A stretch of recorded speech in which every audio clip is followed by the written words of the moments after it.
Hello, everyone, and welcome to the program. It is so great to have you here today.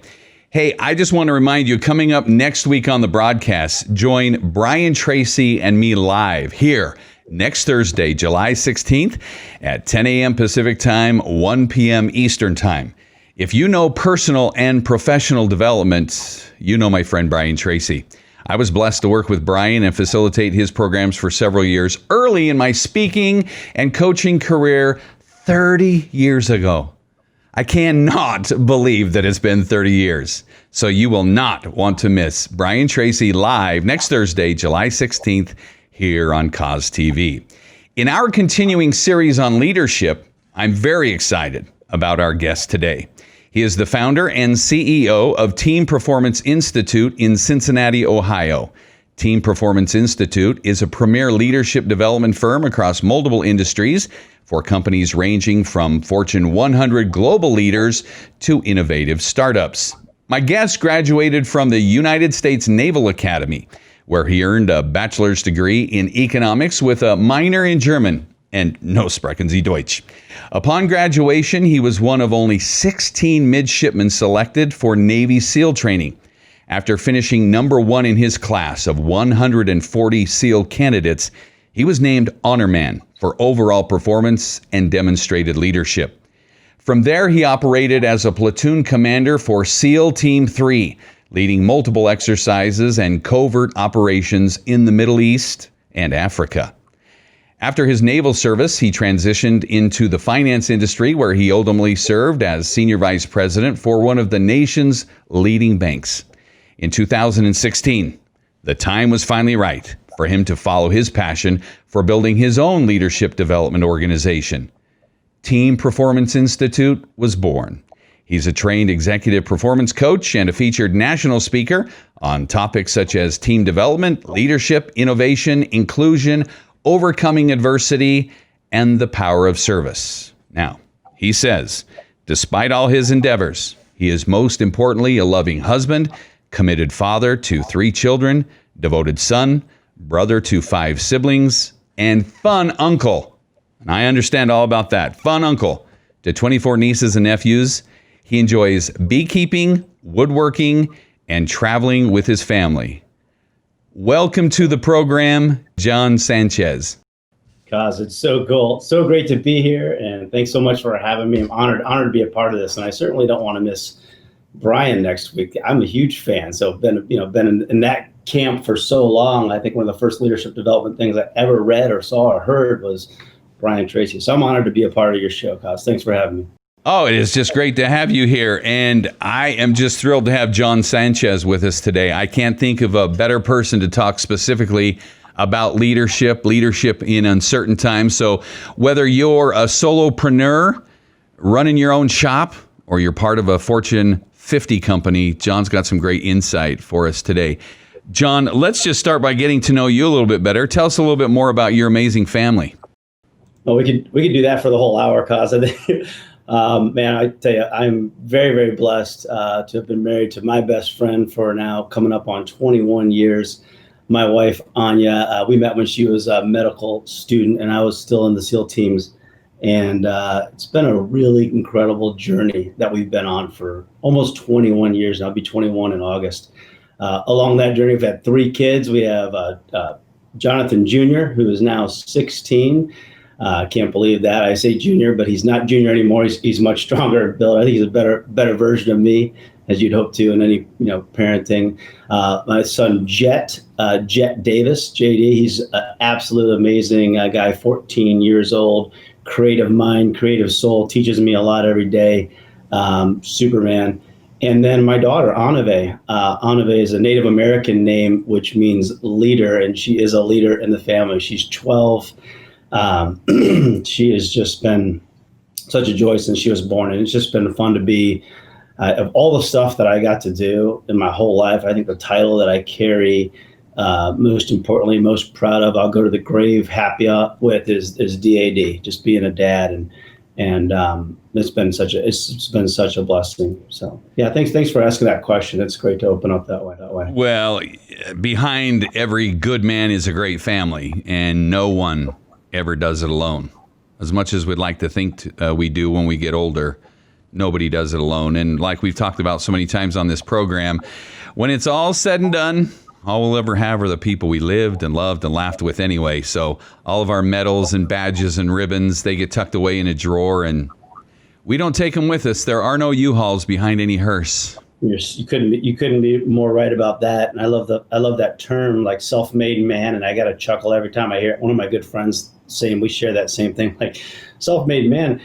When you get up, at the end of life to give any type of speech, it should just be a speech of thanks to all of those people that were along your path, that poured into you and gave into you and really helped you along the way, right? And that's that's something that I've really started to turn over as my life has evolved and changed into my 40s, of just a sense of gratitude to all those who've been around me.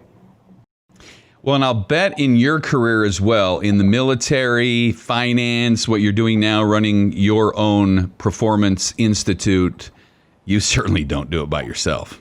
No chance whatsoever. You know what? I already learned that in dealing with you for the last little while. I've been so excited to talk to you once we got you booked on here. But Jon and I had limited experience because, like a good executive, he has somebody working together to make him look good. And Jennifer has certainly done that for you. So kudos to Jennifer on your team. She's made this process seamless. Yeah, it's a full-time job, right? Trying to make me look good. She's amazing. She operationalized our business a couple of years ago. She really helped kind of set us up for success. But one of the reasons we actually were able to link together is another member of our team, which is Treva Hall, who is also on one of your podcasts. And she's one of our executive performance coaches, who's just an incredible person. And I think if you open your eyes and you start working and you're trying to be around incredible people, well, incredible people come into your life, right? As soon as you open up your heart and your mind to that, more and more great things happen. So Treva contacted me and said, hey, how would you like to be, with Cause for an hour and do this? And I was thrilled to do it. But, again, it's just, it all folds into itself. It's a blessing to have great people in our lives. It certainly is. Hey, I'm curious, before we talk about Navy SEALs and leadership and all the great things you're doing, how in the world did you develop a passion for beekeeping? Where did that start? I like to think of the world in chapters, right? And so chapters are fun for me when I think about the different things that your life takes on. And so I'm just a learner, and also I like to achieve things, but beekeeping came into my life through a great friend of mine. We went over to his house, to his farm. He's another farmer. I live on a farm here in Cincinnati. Went over to his house one afternoon. Our kids are running all over the place. Said, hey, we're going to harvest honey. I thought, I didn't know that was harvestable.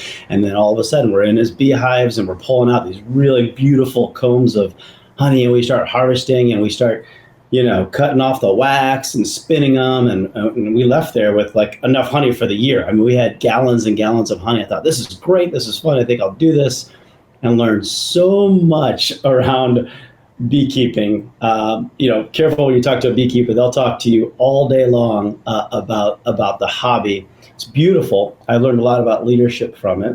I've lost a lot of bees. I've been through a lot of heartache and hardship through getting really excited about setting up all these different colonies on our farm, and then watching them sometimes get ravaged by nature. And it's been a really good learning experience. I think it was just great for me to be able to be on a farm, work with this beautiful, something that is completely in tune with nature.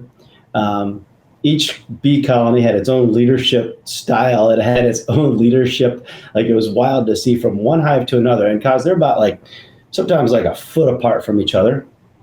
And you can actually stack them next to each other. If you look at some European beehives, it looks like apartment buildings. But every hive is different, and every queen is different, and every queen kind of carries the attitude and personality of the hive and the production levels and everything. So from that, I just sat with all my background and all the stuff that I've been able to do previous in life, sit back and reflect on, wow, there's so much happening. And this goes into so much of there's so much happening in the world. And there's so much happening, these little microcosms of things around us, that you go into one small little beehive and see there's 10 to 20,000 little beings in there, and they're all working together towards something. So I've enjoyed just reading about it, learning about it. In full transparency, my wife Anya has taken over the beekeeping at our farm. I now call myself the bee catcher or the swarm catcher. I get to do all the fun stuff, climb up in trees and catch swarms and put them in buckets and pour them in. And I'm more of a support unit to her now. She fell in love with it like I did years ago, and she's taken over really the operation. I'm more of the sous chef in the kitchen, but she now makes candles. We do bees. It's a really cool thing. That is awesome. You know, I saw a video years ago and used to use the analogy of being a bee, and it is so fascinating if you study the bee, because it shouldn't fly and it just beats the heck out of those wings to get itself going. But what it does as far as pollinating from the flowers to produce the honey, I mean, you'll appreciate this. I now live in Utah, the beehive state. So when we talk about beehives, you can understand just the power of industry and community. What's the correlation between a beehive and a great organization? Yeah, I think that put very simply, it's all about leadership, and it's all about the culture that is set. The more that I've looked and studied leadership, and in the study of leadership, you learn that it's an ongoing study, it's an ongoing process, and so much of it goes back to the culture. And if you look at a beehive and you look at how that queen is leading in that beehive, if you will, if you can call it queen, if you call it, that leadership, there's a certain personality, there's a certain feel to what happens. Sometimes you open a hive and it's extremely aggressive and you'll see a lot of activity, but you won't necessarily see a lot of production, which is very interesting, right? Or sometimes you open up a hive and you think, these guys aren't going to make it, but they're not as aggressive, but there's just more production. You're seeing great things happen inside this beehive, and it's all about, in leadership and organizations, it's all about results. Are we achieving results? And you can achieve that through very different cultures. And it depends on the chemistry of the environment and the people. And there's so many variables to it. I say that, really it's about culture. Each hive carries its own culture. And so some of them don't make it. And a lot of companies, as you know, don't make it, especially the startups that we get to work with. A lot of them are doing extremely well by the time they get to us, and they're looking to get better at what they're doing. They're really they're excited about, you have it in coaching, and you and I share that same CTI or coactive coaching background, like really becoming the best versions of ourselves. It's those that are actively seeking for improvement, and organizations that continuously seek to improve. Those are the organizations that are going to make it, that are open to growth mindset. Open to the things that will make them better, and knowing that they have to adapt. And if there's any one being that probably has had to make a lot of adaptations, it's bees, in order to survive. And right now, as you know, we're going through a lot of crazy thing in the bee community. So I think there's some correlation between it. And I love just sitting back almost as an observer and watching it from both aspects. I just think there's a lot of similarities or correlations between a productive beehive and a productive, excellent organization. So I've always just been fascinated. I got a little nervous when they said the murder hornets were headed over and had landed in Washington, but luckily they did not get in the back of a semi and make it to Cincinnati. So they didn't have to go head to head with the Sanchez bee farm. I hope not. Those things are nasty, and they're like little dogs. Yeah, I love watching the bees gang up on them when they come in. I don't know if you've seen any of those videos, but it's pretty wild to watch them come in and get lured in and then get taken out. That is just insane. I'm glad we didn't get that plague. Right, we got all the other plagues called unemployment and COVID-19 and right. depression and despair. So we've definitely had to deal with some very unique challenges in 2020. What's the common thread that your clients are experiencing during these uncertain times during COVID-19 and just everything that's unintended consequences because of that? Yeah, we're just talking about that yesterday internally with our team, and the discussion was how it has transitioned week to week. We're seeing different things, so we have the opportunity to work with multiple different companies. We're agnostic to industry, so we're working with everything from healthcare to technology. We're all over the place. the conversation we had yesterday was we're seeing themes, but they're changing rapidly. Like every couple of weeks, new things are showing up at our doorstep on how to, right? How to, and we're getting, what do we do about, and how do we handle this? Initially, it was that change has been forced on us, of course, with COVID, and now we're kind of operating in a new reality, and how do we help our folks stay motivated and adapt? And then we saw a lot of, hey, can you come in and kind of help us through a third party, see what we can do with our teams, give us just different perspective around it, around what is at our disposal, what is our, now people are asking, okay, as we've really worked into this, as of late is, how do we really lead in a virtual environment? How do we stay in touch when we have teams that are completely, geographically separated? And that's, no different. A lot of people have been working remotely for a while now, but how do you really lead in those environments? How do you sell in those environments? How do we really get in front of our customers? And, for those who were, inside sales, or those who normally talked on the phone, now they have to be here on video.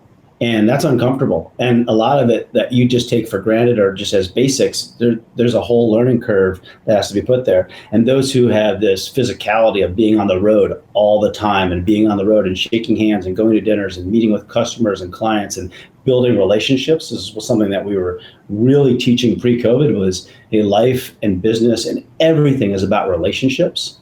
How do we really enrich those relationships now that we have to do it here, right? From your home, from your office, we've seen people working in attics and garages, and you've kind of seen it all. The beauty of it is there's a lot of technology out there to help us. But the theme is a lot more of a question mark right now. How do we do these things? We used to say to folks and teams, the answer really lies within the team, and a lot of it does. The leadership teams we get to work with are normally pretty senior, and they're really strong and tenured in their styles. We can help them see and bring out some of the best things in those teams, help them see that in each other and help them work better together. But there's been a lot of question marks right now. How do we, this is the first time any of us have really ever had to lead in this type of environment. So what are you telling your clients? How do you lead virtually more effectively? Well, a lot of it comes down to communication. Communication is a number one, I think. People throw out communication all the time. It's like, yeah, that's an easy answer, right? Communicate. How do you do it?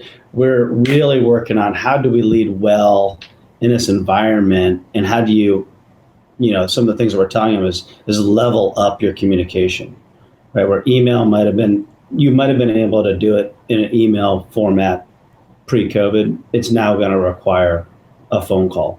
And if it required a phone call, it's now going to require a face-to-face meeting, and a lot of people right now are getting, WebExed out, Zoomed out, too much virtual, too much in the face.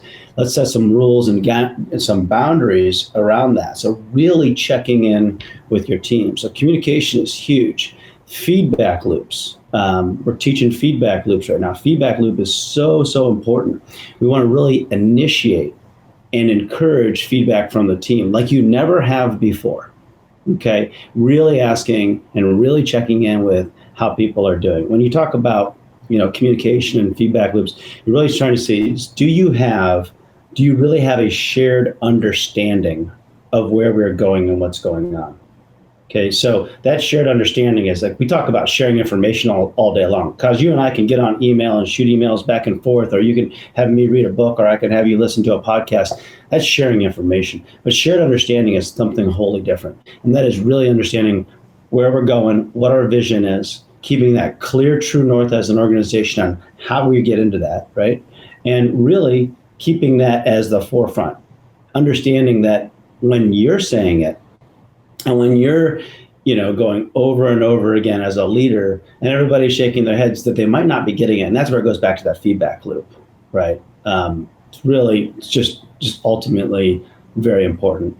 So we talk about communication. As soon as we say the word communication, people think, how do I communicate? How do I get myself across? And I want to just take a pause on that and say, when you say communicate, the first thing I challenge leaders to do is, how do I listen?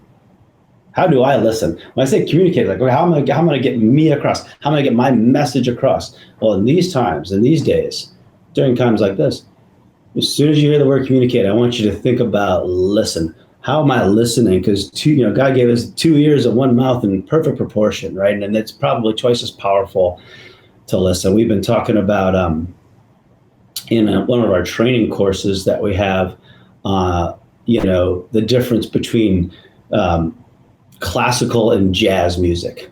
Okay, this is a fun little analogy. The difference between like the Mozart and Miles Davis, right? With classical music or any music, sheet music, you read and you perfect that music over and over again, right? In jazz music, it's the exact opposite. When you see a jazz band playing, you see everybody's taking turns. Nobody's stealing the stage. Everybody is taking turns, and they're all picking up from things that were played before them, things that are played 2 or 3 people before them.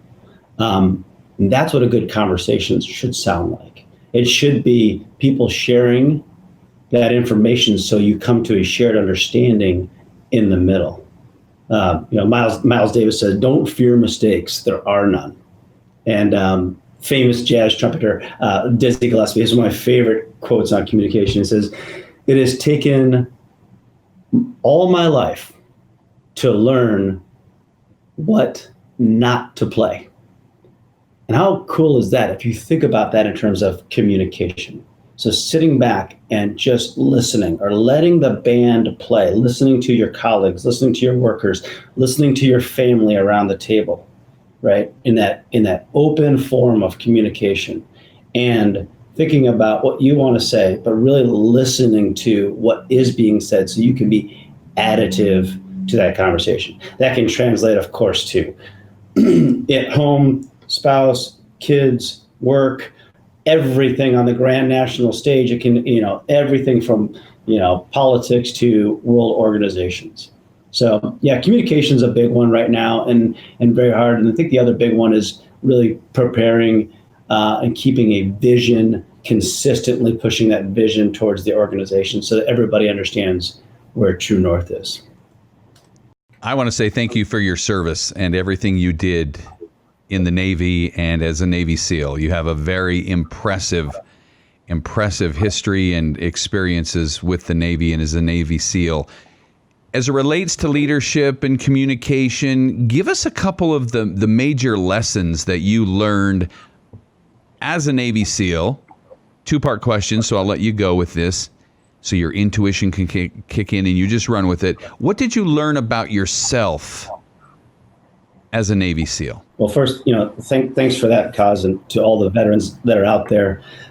Thank you guys all for your service, all you men and women who've continued to do way more than I ever did and continue to sacrifice and be away from your families. And thanks to all the families out there that are sacrificing their time and, really doing the hard work at home. And Kaz, I got to say, is one of my favorite things to say when somebody says, "Thank you for your service." I like to say, "Yeah, I appreciate that, but you were worth it," and it's important to be a part of a great nation. It's important that we continue to strive and look for the great things in this nation, the values of this nation, the values of the veterans that went before us and are sacrificing their lives, not, physically sometimes their lives, but also just their life, everything that they could be doing other than serving, they're really giving. And it's important that we, as a community, and I'm out of the Navy now, just continue to uphold those values as a society to make it worth it. So you were worth it. And I really appreciate that. And I just feel a great sense of, humble pride with the little bit of service that I did, but of course for the real men and women that are still out there doing it. There's a whole world happening right now, and you and I get to sit here and talk in nice air-conditioned spaces and have warm coffee and hang out. And so to that, thank you. Lessons I learned about myself. What's cool about lessons that you learn about yourself in leadership is you're learning them every day, and a lot of times you don't realize that you're learning them. I remember journaling as a young Navy SEAL. I'm learning stuff so fast right now, I'm going to have to go back and reflect on it. It is happening so fast, and I'm going through so much and learning so much that I'm going to go back and reflect on it. Some of the big things I've learned in reflection were, if you lead with ego, you can only go so far. and this is, hard lessons learned. You can get away with having an ego, of course, being in the SEAL teams and being part of an organization that is so cool and so amazing. It can be easy to get lost in that, and easy to lose the fundamentals. So ego is, people look at ego and they say, well, what is it? It's really your identity. Ego is id, but it's something so much more. If you lead with it, it's awful. So I think one of the things I found early on was humility is also important. That when you, as a young officer, as a young naval officer, when showing up at any command, people know a lot more than I did, a lot more. And just to assume because you're in charge that you know what's happening or you know what's going on the ground, you're 100% dead wrong. I was too hard on myself. Big lesson learned.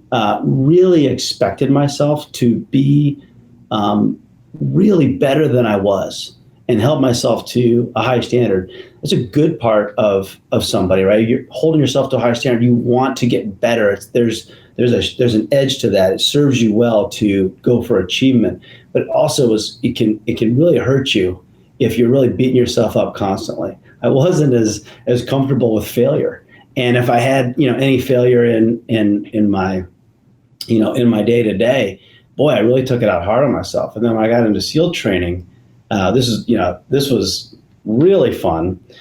I say that with a bit of a smirk, but it was wild because SEAL training, the first 6 months of SEAL training is not really training. It's all about failure. It's taking these young, super motivated, these selected young men who've been selected for this training and putting them through a crucible to see how they react to failure. If you're good at something, that's not what you're going to be doing day in and day out. If you failed at something, they're going to watch. They're going to see, how do you get back up over and over again? How do you react to that failure? Once you get through all that, of course, then you have the opportunity to really, that first 6 months is just a crucible of trying to prove that you won't quit and prove that you could be a part of the culture. And then once you're into the culture, then they really teach you, here's what it's like to be a SEAL, and here are some of the things you can build on. So a lot of lessons learned, a lot with scraped up knees, a lot out of failure. And we have to learn how to fail faster in life anyway. Mm-hmm. And it's interesting you say that the first 6 months was all about failure. That's the upside of down, if you will. We learn so much more from failing, picking ourselves up, because when we're winning, the ego is only emboldened. But when we're failing, and to your point, when we're humble and we find out who we really are, that's when we dig deep into those reserves that make us who we really are. Yeah. That's 100% right. And I when I'm talking with younger leaders now, one of my favorite questions to ask leaders when I'm working with them on We Podcast is, hey, what would you tell yourself 20 years ago? What would you tell yourself at the beginning of the journey? And one of the things that I would say to a younger me is embrace that failure, really embrace it, because in that you're going to learn so much. Don't beat yourself up too much for it. It's okay. It's natural to feel like, okay, it's the natural reaction, right? When a muscle is used, it basically breaks down. So when you have failure, you're going to have a bit of a storm you have to personally go through. Get through that and realize you're going to become stronger on the other side. And that's just the insight you have if you've been through, like me, a lot of failure. I really like Carol Dweck's work on this around growth mindset and versus fixed mindset. If you're not familiar with Carol Dweck's works, fixed mindset is what a lot of us, struggle with, and the idea around struggle with in terms of really believing that you're limited. Like, fixed mindset versus growth mindset. If you're fixed mindset, you think failure only highlights your weaknesses, right? But if you're in a growth mindset, failure is an opportunity to learn and to grow. She wrote a great book called Growth Mindset. I highly recommend it. Ultimately, it's basically your attitude and your effort really determine your abilities over time. It's just your attitude and your effort, putting that in and time out. And I've seen that happen, in so many of the cool organizations I got to be a part of as a young man. I went to the Naval Academy. I thought I was pretty good to get in the Naval Academy, but I watched people who are very talented fail out of that organization. I watched people who weren't as talented, weren't as smart, just work hard, just put it in and day out. And those folks later became PhDs in psychology. It was just a matter of just attitude and effort over time. Life is, sometimes it's just so simple. When you look back and reflect, I've been at this leadership game for about 25 years, if you count the time that I was in the Navy, and all I've been able to absorb since. It's been a pretty cool journey, but a lot of cool reflection in that. How did being a Navy SEAL prepare you to go into the private sector? So that was a wild transition. Tell me about that. Yeah, I think, I didn't know any better. And when I got out of the teams, it was very different than it is now. So when I was making the transition, there wasn't as much transition assistance as there is now. I wouldn't say we got it 100% right, but there's some great organizations that are able to help veterans. I felt extremely confident in my abilities to relate, communicate. I felt super, super confident having been through the stuff that I've been a part of, but I had no clue really what I wanted to do in the world. And, in my late 20s, I'm transitioning out, having gone, to a really nice high school, a great college, university, served and got to lead and got to do some really neat stuff. And now I'm coming out, and I had a lot of core skills that I didn't recognize were translatable in the way that they were. So I got my degree in economics, and I figured, okay, I want to be somewhere where I can use some type of economy. I went into financial advising because I thought that had something to do with economics. It really didn't at all. And embarrassingly, I didn't know the difference between a stock and a bond when I first signed up to try to be a financial advisor. But there was a lot of learning along the way.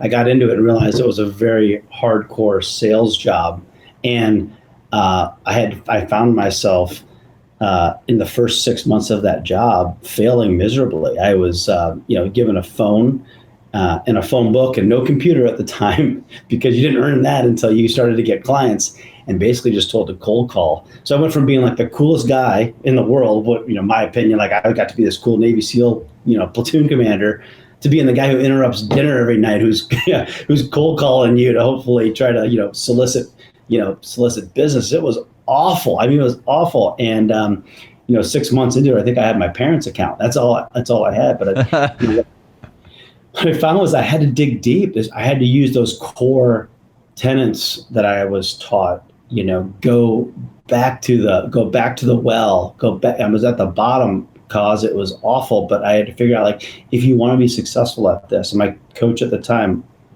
my sales coach at the time, said, he looked at all my activity and said, you're going to have to double your activity. You're going to have to make twice as many phone calls.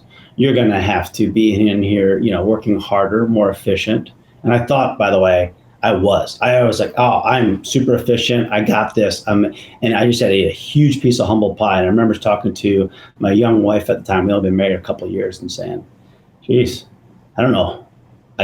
She said, what are you going to do? I said, I'm going to do it. I'm just going to dig deep and do it. And so that's what I did. I just picked up the phone the next day, and I took it making 30 or 40, contacts via cold calls was really, uncomfortable. And I just built it like a workout. Well, we're going to start here. We're going to start raising up the weights over time. And soon I was making 200 calls a day, and I was cranking away, and the business started running. And I started getting, I started to see the machine start to take place. And it was, it became a good experience. But I look back on it and realize how much, in reflection, how much I learned from that, how much I gained from that, how much I learned how to talk to people on the phone, how to win business, how to endear trust. Oh my gosh, I can't tell you how many mistakes I made, sitting with people and, just trying. It felt like Groundhog Day, and you just kind of goes over, oh, messed that one up. And you get so far down the line of, trying to get, and then you fall back. And boy, it was just amazing lessons learned. I can just see you as the cold call cowboy. And I know you have probably seen the movie, the story of Chris on Pursuit of Happiness. Yes. And when at the very end, when his internship is up and they walk in and they hire him there at the firm. I mean, I still just tear up. For a number of years, I was deputy chairman at Bill Good Marketing, which is one of the largest marketing firms on Wall Street, even though they're headquartered out west. And we worked with CFPs and the major banks and financial institutions. And that is got to be one of the toughest businesses. So for you to cut your teeth there, actually trying to generate new client accounts at a brokerage firm, God bless you, brother, because that's prepared you for a lot of things. And it's interesting because you're making the point that you couldn't take all of your experiences as a Navy SEAL for granted and just think, okay, I was successful doing that. That's going to translate into work as a CFP now, or my Series 7. And you had to start over. And to your point, you had some failure there. Oh, yeah, a lot of failure. And in fact, after that, I went into financial management of teams. And so I got to join a really cool bank, and I got to take over. I was like, after so many years of leading and building a business out, this is great. Now let's try leadership on. So I had all this leadership training in the Navy. And then I had the sales experience of being my own kind of, entrepreneur. So I built up my business. It was just me and my assistant, at a really good firm. But after 10 years of that, I thought, well, now I should really combine those two and try leadership. So I went into the leadership realm, and I became a bank executive, and I started working with a couple teams in banking. And I thought, I got this. I got, again, here's me being overconfident, young guy. Oh, I got this. I can do this.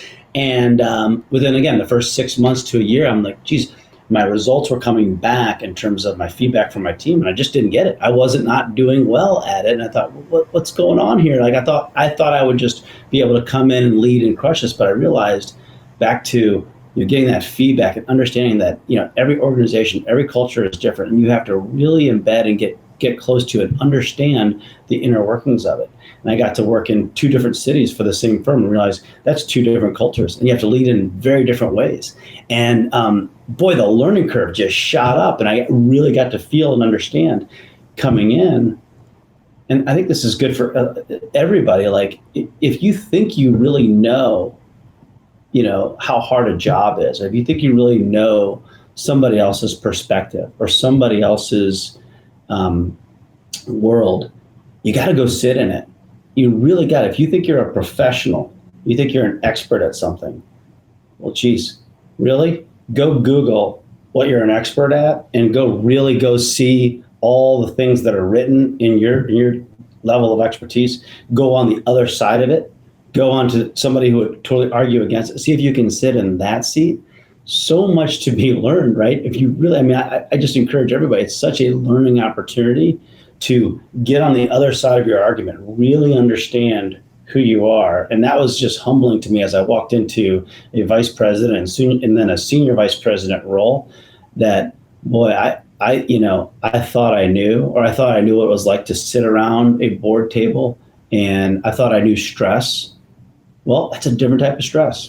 I got to tell you, I was stressed out as a Navy SEAL, stressed out as a Navy SEAL overseas, stressed out with the amount of responsibility that I had on my shoulders, and I lost sleep over it.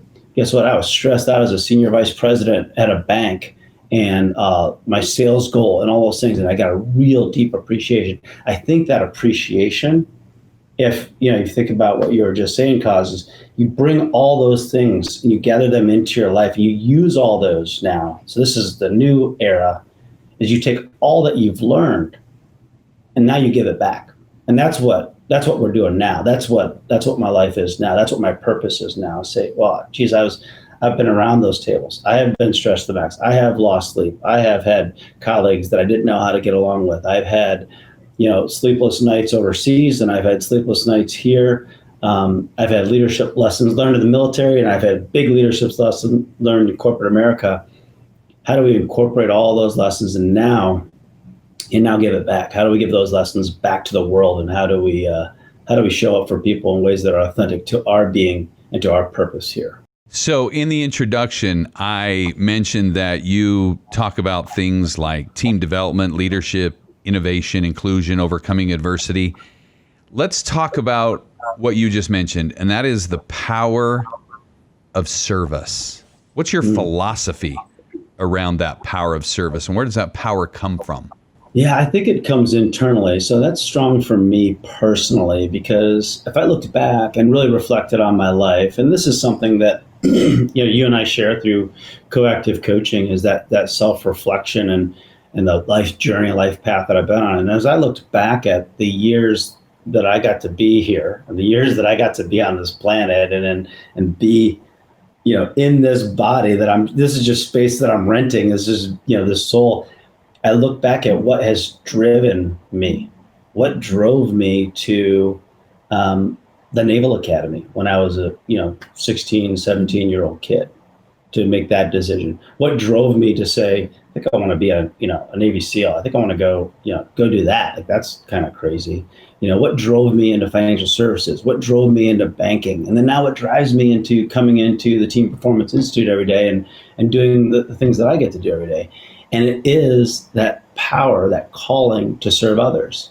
It's really funny when I really think about it. As a young kid at 16, 17, I was drawn to serve. I was drawn to join the Naval Academy. I went to the Naval Academy. I saw it. I had an older brother that I looked up to that went there, and he's in uniform. I thought, this is going to be me. And I was really excited. I went there and I actually enjoyed my time there. And then going into the SEAL teams, I want to go serve with that team. I'm drawn to that service. And then about 6 years into being a SEAL, that power of service came knocking again. But it wasn't the same service. It wasn't the same calling. The calling was, hey, if I want to be a good father, if I want to be a good husband, me personally, by the way, because a lot of guys, Navy SEALs, are great fathers, great husbands, and they can do it. But I personally couldn't. It wasn't my calling to be overseas for 6 months and to miss that time. So my power, my service was called out. I really want to be here for those years. And Anya and I were thinking about having kids at that time. I was like, you know what? It is my turn. That power of service pulled me into the next realm. And that next decision was, well, what am I going to do with my life? That transition. I'll go into financial services, because I read a book called The Excellent Investment Advisor by Nick Murray.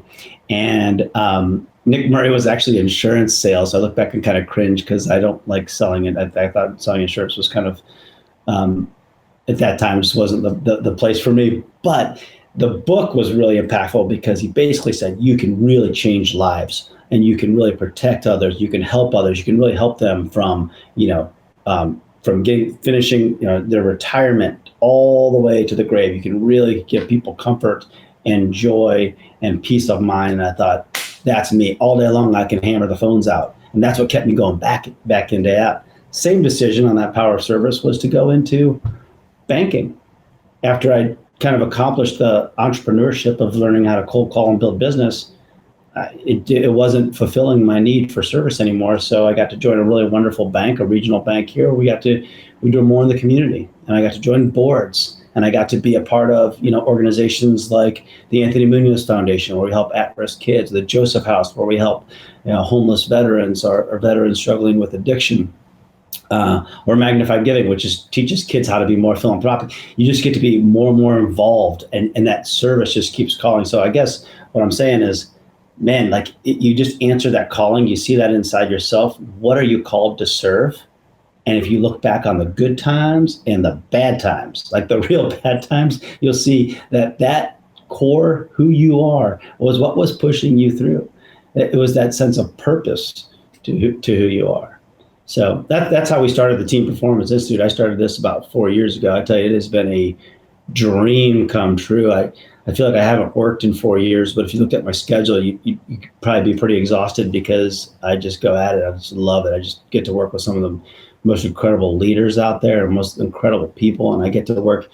I have 16 people on the team now that are all stronger and better than me. I love to say that. By the way, I love to say, I'm the weakest link on my team, and people laugh and say, "Oh yeah, sure," until they meet the team, and they're like, "Yeah, you're actually you can now sit in the back, John, because yeah."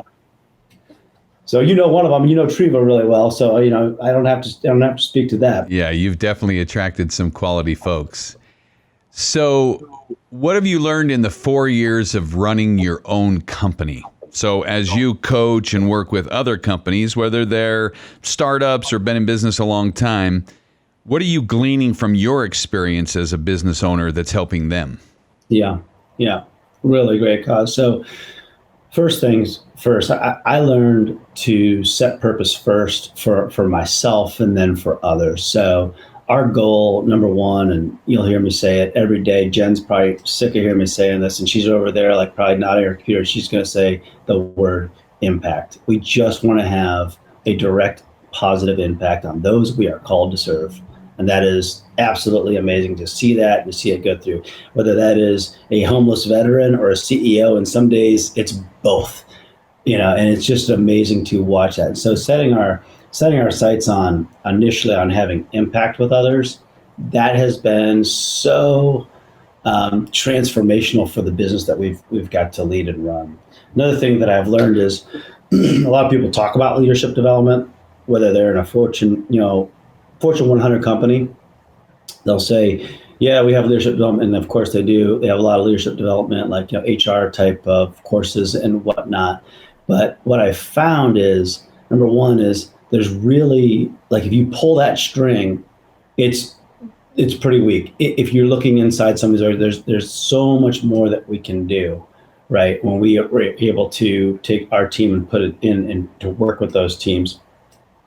And the second is there is a huge thirst for it. Like when we go out, I wasn't sure, when you take your fishing boat out onto the water, and you got all this bait and you start putting your lines in the water, you're hoping that you get a bite. And what was happening and what was so beautifully happened, and I thank God for it, is that when we first, put our logo out there for, hey, we do this, we've had just a very, very full boat of fish. Everything, it just keeps coming. We haven't had to market or advertise. It's all been organic. It's all been through referrals. There's a lot that we've been able to do. So that's just the business, running the business, of course, running any small business. Now I'm learning what it's like to run a small business. You have to have everything from HR to benefits and all that stuff. And that's just mechanical, man. You just got to work at that stuff. That's hard. So when you start off, you're just a one-man kicking band, and you just gotta work it out. There's things that you're good at, and there's things that you're not good at. And you have something. When you first start, you have to do them all. And then as you get better, and as you start to get more revenue, you're able to delegate. And it's really important to delegate those things that you're not good at first, and then start working your way mechanically through it. I've also learned going outside of just the mechanics of running a small business. I have learned, because I think when we go into work with organizations, I got to say, I have learned so much from our clients. I've learned so much from being around great leaders. When you're around great leaders, when you're in these forums, when you're in these, we do virtual breakout groups with teams, we get them in there. They start sharing. It's like being in those triads at CTI. You're like, holy crap. I'm like, when you walk in the room, you think, yeah, I know all these people. And then when you start to really dig deep, whoa, man, there's so much in them. There's so much power. And so I'm learning. I was in Texas last year, and I was doing a workshop, and we had everybody in these breakout groups, and everybody's like writing and scribing. And we have these really interactive sessions, and people were excited, and they were giving their information. And one of the, he was a junior executive in the room. He comes over to me. He's like, I just figured it out, man. You're the one who's getting all the benefit from this. You're the one I was like, you got it, brother. I have that. I mean, I know it just sounds selfish, but it was like, wow, I do these almost, 2 a week where I'm learning and pulling and seeing the best. And then what I'm able to do, like I said, is take those great lessons learned and go share them with the world. So it's been a lot of learning, I got to tell you, and a lot of humble pie too. It's been, starting your own business, as being a small business owner, an entrepreneur, that's tough, and there's stress. But luckily, I've had stressful jobs before. And you just take it in stride. And isn't that really a blessing when you get to serve organizations like that and learn so much? Because, you could go get your MBA, right, which is great, and it's a lot of book learning, and there's exercises. I get all that.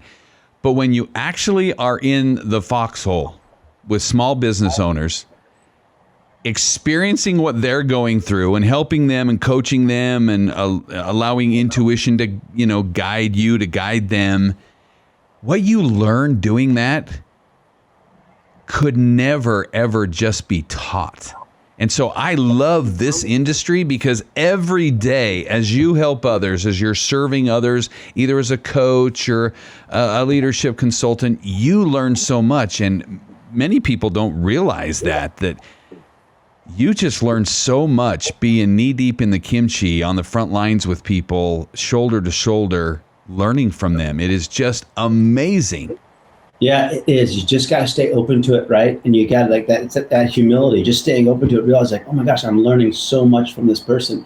I mean, next week, it's Brian Tracy that you get to sit with. So Brian Tracy now in his 70s, and, he's been doing this for years. Just imagine the volumes and level of learning that he's had. And also, let's take it in the other direction for a second. Imagine that he wasn't open to learning.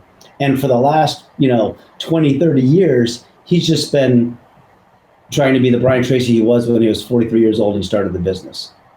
You wouldn't want him on your show, right? That guy would be, antiquated, but because he's been open to all stuff, all that he's learned and all these great lessons, it's wonderful. It's like being around I love blues. Blues are my favorite music, but being around like a B.B. King, right? And watching somebody with so much experience, the Claptons, the B.B. Kings, the John Lee Hooker, still cooler than you. That world is just so cool to me because I've learned that experience, not just experience, but experience that's open to growth and learning is so powerful.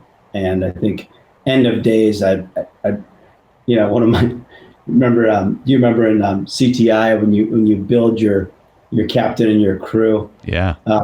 Yoda is in my crew, right? Yoda, for those. He's a good one to choose. He is.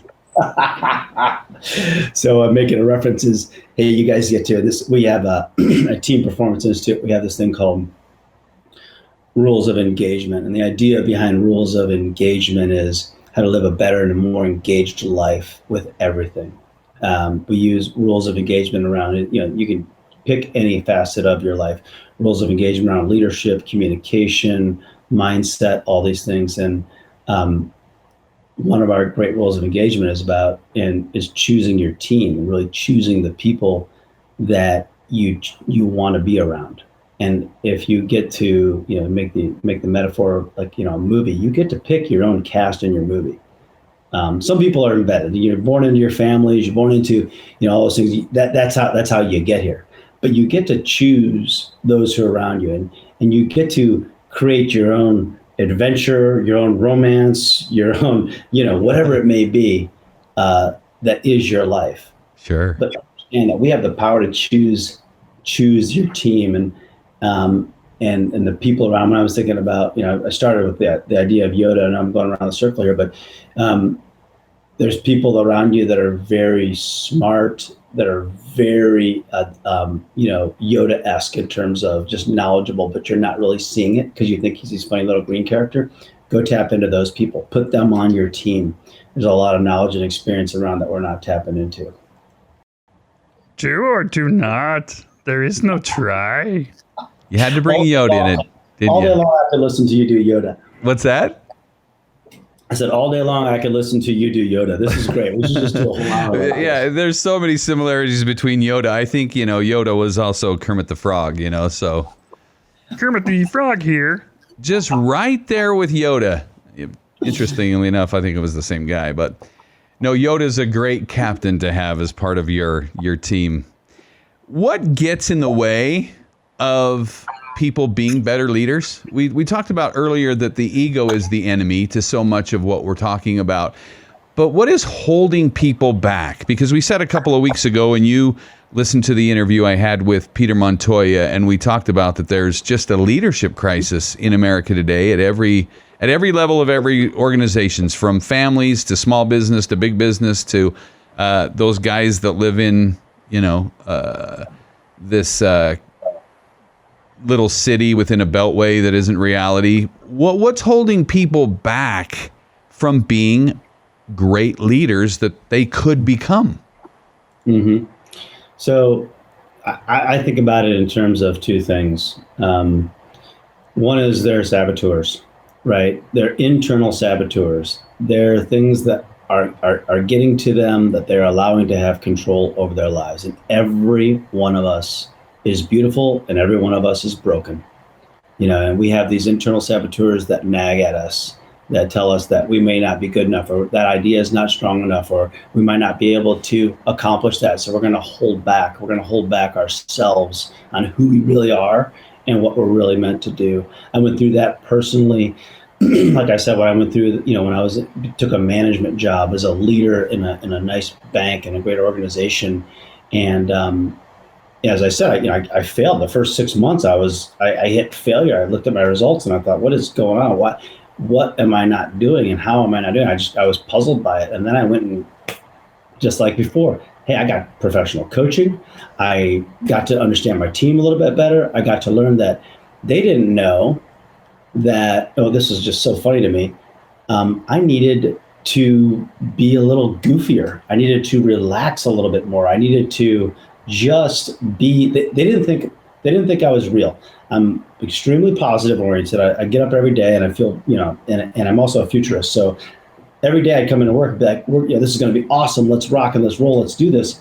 Team didn't believe it. That's really who I am. But they also never saw me have a bad day. And I thought, that's all they need to see.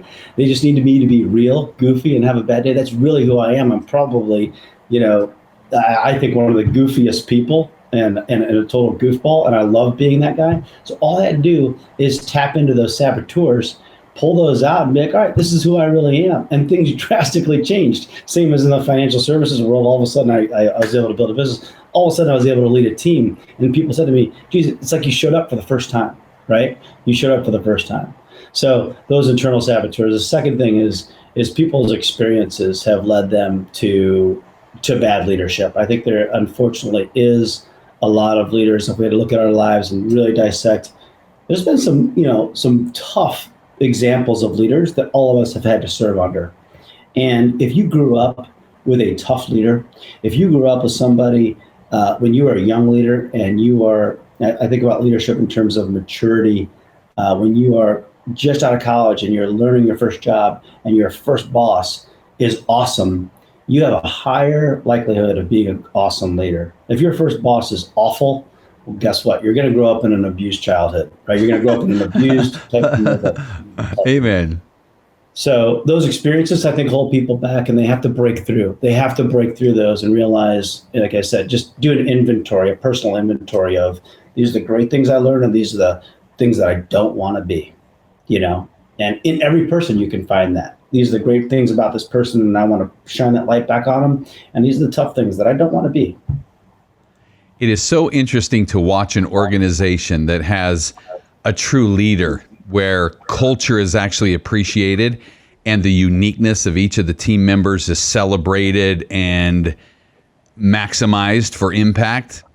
And then it can be exactly the same organization, and then you get some tyrant who's just worried about the number and doesn't treat people well, and how the number suffers. And even if the number goes up temporarily, the number always suffers, right? I'm thinking of a lot of organizations I've worked with and seen, and that one person who really doesn't understand people can be so detrimental to an organization because they just think that they're worker bees, and culture and coaching and intuition and authenticity, that's just psychobabble. But we know that that's really the X factor in an organization when that stuff is celebrated and just harmonized with all the unique souls that make up a great organization. So you're right. That's exactly right. And a bad leader can leave a residue on those leaders until it is washed off, right? And they have to relearn new patterns. But a good leader can leave a very positive residue and help those leaders continue to move forward. And they pass the test of time. To your point that you're making, when you look back on our our unique experiences and say, look, this person played such a role 30 years ago, and this one 20 years ago, and this one 10 years ago. Yeah, you forget about the managers that you worked with, and the true leaders really, really make such an impact. I have a compliment for you as we head towards the home stretch in our time together. So you didn't see this. I'm going to put it on here, and you can tell us what this means to you. But Nate says, I've known Jon since he was 7 years old. And when a childhood friend pipes in that knows us and knows all of our stupid, wicked, dumb things that we've done and still love us anyway, that's how we know they're a good friend. One major key to his success has always been his mental toughness. What a great compliment. This attribute has helped him to be very successful in all his endeavors. What does something like that mean to you when you can see something a few years later like that? That's what it's all about. Yeah, it's fun. It's fun to see that. And so Nate Wooden has been a great friend of mine, and unfortunately, I haven't talked to him in so long. So it's just great to see his beautiful face and his beautiful wife Allie, and just to see them in that quick picture. When I get those compliments, it's really fun to see that. But immediately, I'm reading this thinking, boy, there's a lot of Nate in that. Nate Wooden himself, right? He is very mentally tough. He's done a lot of things in his life. There's so much more to him, and he's able then to give that back, right? So here's a guy like me in his 40s. Nate's my age. We used to swim together on a swim team. I remember distinctly Nate Wooden were 7 years old. He must have been 7. He's a year older now. I'm 6. And we're sitting on the side of the swimming pool in Bowling Green, Ohio. And it's about 5:30 in the morning, and we're freezing our butts off. And I remember his lips being blue, and his goggles like too big on his eyes, and looking at him, and we were both shaking. And I remember just saying, "The sun's going to come up in 10 minutes. Like the sun is going to come up in 10 minutes." And then I go back to SEAL team training and realize that, man, I learned so much. Like there's just a collection of events in your life, if you look at them the right way, that they help you. And so Nate's been a big part of my growth, my development, and a great friend to me. I got to be in his wedding, and he's just a wonderful person. And like we said, to open up the show today, it's people like that, those relationships that we have that are just priceless, and that's what it's all about. Yeah, that's right. Treasure those relationships. Jon, let's take just a second to tell folks just a little bit more about your company, what you provide for organizations, and how they can engage with you and your services. Yeah, thanks. Appreciate it. Shameless plug for Team Performance Institute. We've been around. I started it about 10 years ago. Really took it full time 4 years ago. It has been an incredible organization. We work with some of our bigger clients are technology oriented, the Dells, the Ciscos, Unisys.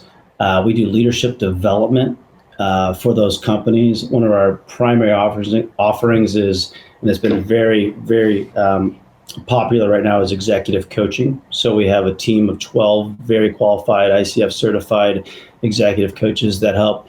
We do leadership development programs where we customize programs for companies, and we help them. We're really just trying to get in touch with, like I said before, and make a deepest impact as we possibly can. On regular non-COVID times, I'm normally on the road giving speeches, working with companies, doing workshops in person, but now we're doing a lot of virtual workshops. So we're doing 2 or 3 a week here where we're meeting with teams, doing virtual team building exercises, or helping teams just navigate through this together. Thanks for the opportunity, Cos. Thanks for that. Oh, no problem. And boy, we are navigating change like never before. There's no playbook for this one. No, sir. Right? No, talk about being masters of impromptu. We have to adapt and change and navigate every day. I mean, it's like flying a plane, and there's no flight plan, because it's like, well, eventually we need to end up over here, but hey, today there's going to be a hailstorm, and then there's going to be a hurricane, and there's always just something right now that just makes business very, very interesting. Yeah, you're absolutely right. And one of the things we've been telling businesses, move your finish line a little bit closer to you, right? Define what winning is for you and move the finish line closer, because it's like flying that plane and just not knowing what's over the horizon. This uncertainty builds a lot of anxiety into people we're leading. So just move the finish line, define winning. Maybe if you used to define winning yearly, then do it quarterly. If you define winning quarterly, then do it monthly. If it was monthly, then do it weekly. Bring your finish line a little bit closer. Show your team success, because there is success in this. Good things are happening. We need to continue to focus on those while we face the brutal facts of what is really happening out there too. Not just to be Pollyanna, but really, understand what we're going through and define winning in it. You bring up an important point of moving the finish line closer. Last week we had Ryan Campbell on the show. He was the youngest person to ever fly around the world solo in a single engine airplane. He did it when he was 19. And so he flew from Australia to the east, around back to Australia. But he broke it into 35 individual flights. Mm-hmm. So it wasn't like he said, I'm going to fly from Australia to Australia. He had to fly one leg at a time.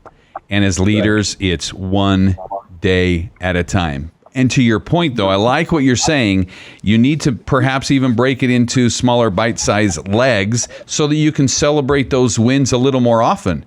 Because if you're just flying into the dark and you don't know when the next win is, it can affect an organization's psychology that they just haven't won for a while. So I like what you're saying as well. Yeah, there's a bit on that, Kaz, that we wrote in our blog called The Next Moment. And we were getting prepared to go through Navy SEAL training and Hell Week. And Hell Week, for those who don't know anything about Navy SEAL training, I wouldn't expect anybody to know anything about it.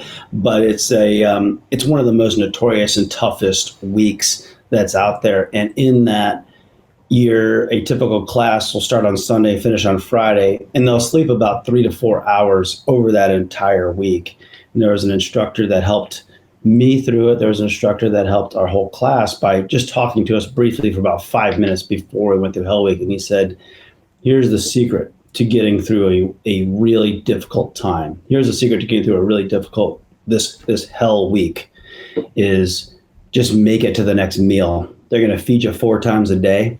All you got to do is just make it to that next meal. I thought I could do that. Mm-hmm. He said, you can't make it through the next meal, just make it through the next hour. And there's going to be hours, times where you're going to need that.